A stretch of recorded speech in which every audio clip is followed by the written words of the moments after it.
Good day, sir and classmates. My name is Kyle Sagod.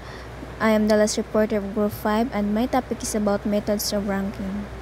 So, methods of ranking, this technique is a way to compare sa performance assessment pinaagi sa pag-organize sa mga employee nga gikan sa most valued o least valued nga employee. So sa company, ang manager o ang supervisor is naglista sa mga employee or na sila listahan. Then ilang tan-awon og kinsa tong worth it or na employee or most valued na employee, then iyang ibutang sa pinakauna or sa number 1. Then piliin dayon niya og kinsa tong least valued na employee or ubos kaayo ang iyang performance. Then iya dayong ibutang sa pinaka bottom or sa pinakaubos. Then ang the rest is same process lang gyapon siya. So magkuan gyapon siya og kato ang kinsa tong pagkaduha nga most valued and then hantod mahuman. So sa management by objectives or MBOs is mo ni ang gi-introduce ni Peter Drucker ang iyang book nga The Practice of Management, which is ang kaning iyang book is kanang ang strategies nga iyang gipangkuan is nag-focus kung unsa ang mga results or unsa ang resulta og ang unsa ang work standards sa mga employee or manager sa company. So sa dirian ang manager o employee sa company is mag-set sila og goals for a specific time period para nga ma-achieve nila ang ilang goals sa company. So sa during performance review, mag-evaluate sila whether ang ilang giset na goals is na-achieve ba nila. For example, if at the end of 3 months is kaniyang dapat ilang na sell is abot na og 1 million, kibali na. So, at the end, katapusan sa month, sa pangka 3 months is kanang ilan nang i-evaluate whether nga ilabang na-achieve ang ilahang giset na goal. So, dapat napod sila kanang open communication kay mo ni makabuild og commitment between sa manager ug sa employee. Then, like kanang pong magtinabangay pud sila ay kaniang na sila mga teamwork maka-help na sa ilahang goals nga ma-achieve na nila og dali. Kay sa trabaho, importante kayo ang teamwork, pag-collaborate sa manager o sa employee o kanang naay unity kay para nga ang iyong goal is mapadali bitaw siya ma-achieve. Then ang result po sa evaluation is kaniyang magamit po siya aron matabangan ng empleyado or mga employee nga ma-enhance bitaw ang ilang skills development.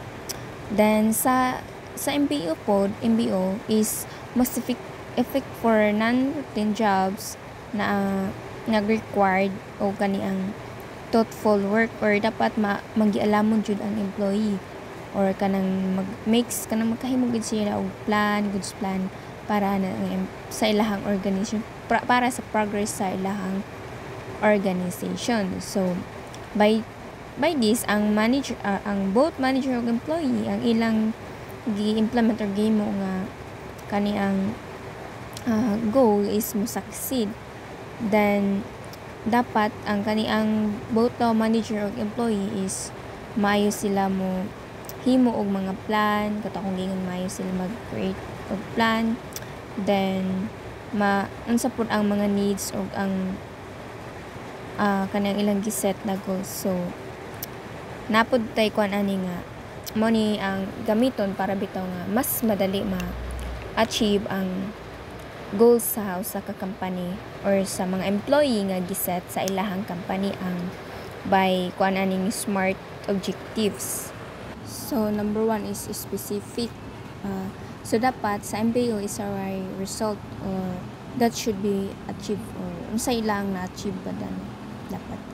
Then specific siya nga dapat na-achieve ba siya.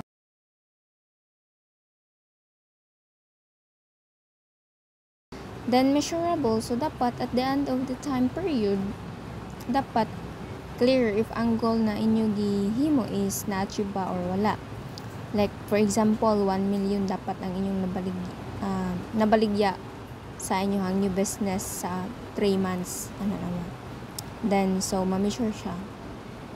Then attainable, so dapat ang goal is dili impossible nga ma-achieve, so need siya nga kanang challenging about dili bitaw siya lisod, then kanang dili siya lisod gyud sab nga ma-achieve. So